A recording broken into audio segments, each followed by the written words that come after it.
صہیونی ریاست نے غزہ جنگ بندی معاہدے سے راہ فرار اختیار کر لی ہے۔ پچھلے 48 گھنٹوں سے غزہ کی دھرتی پھر سے خاک و خون میں نہا رہی ہے۔ غزہ کی گلیاں پھر سے خون میں ڈوبی ہوئی نظر آ رہی ہیں۔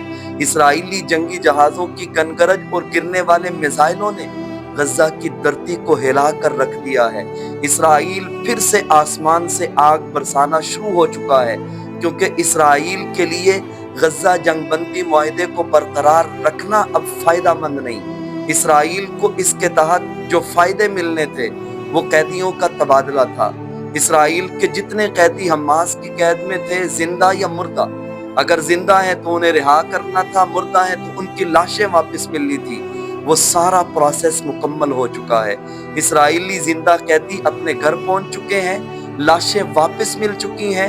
ابھی 2 دن پہلے ایک اعلیٰ ترین صہیونی افسر جس کا نام ہدار گولڈن تھا، جو 12 سال جس کی لاش کو مزاحمتی تنظیموں نے سنبھال کر رکھا، جسے 2014 میں مزاحمت کاروں نے جہنم واصل کیا تھا رفح کی سرزمین پر، پھر اس کی لاش کو 12 سال تک سنبھال کر رکھا۔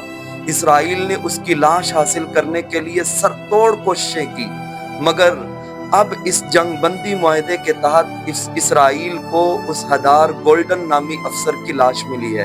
لاش ملتے ہی اسرائیل نے جنگ بندی معاہدے سے راہ فرار اختیار کر لیا ہے۔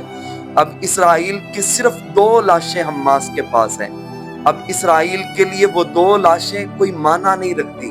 اسرائیل ان کی تاخیر جنگ بندی معاہدے ختم کرنے کی وجہ بنا رہا ہے، اور بدلے میں فلسطینی وزارت خارجہ کے مطابق، جو فلسطینیوں کا جن کا ریکارڈ فلسطینی وزارت خارجہ کے پاس موجود ہے، جو آج بھی غزہ کے تباہ شدہ ملبوں کے نیچے دفن ہیں، 9500 فلسطینی غزہ کے ملبوں کے نیچے دفن ہیں، جنہیں نکالنے کے لیے حماس نے پوری دنیا سے اپیل کی، بھاری مشینری چاہیے۔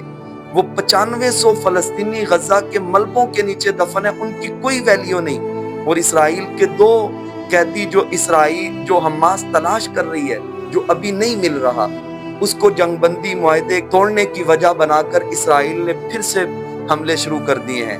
اسرائیل کا کوئی قیدی حماس کی قید میں اب نہیں رہا، صرف 2 لاشیں ہیں، وہ حماس واپس کرے گی جب انہیں مل جائیں گی، اور 10,000 فلسطینی جن کا ریکارڈ فلسطینی وزارت خارجہ کے پاس موجود ہے، وہ اسرائیلی جیلوں کے اندر قید ہیں۔ اسرائیلی انسانی حقوق کی تنظیموں کے مطابق انہیں ایسی اذیتناک سزائیں دی جاتی ہیں کہ انہیں سن کر روح کانپ اٹھے گی، اور پھر بھی دنیا اسرائیل کو لگام ڈالنے کے اقدامات نہیں کر رہی۔ دنیا اسرائیل کو ظلم سے نہیں روک پا رہی۔ اب دیکھنا یہ ہوگا کہ اسرائیل جو جنگ بندی معاہدے سے پیچھے ہٹا ہے، دنیا اس کا کیسے مواخذہ کرتی ہے۔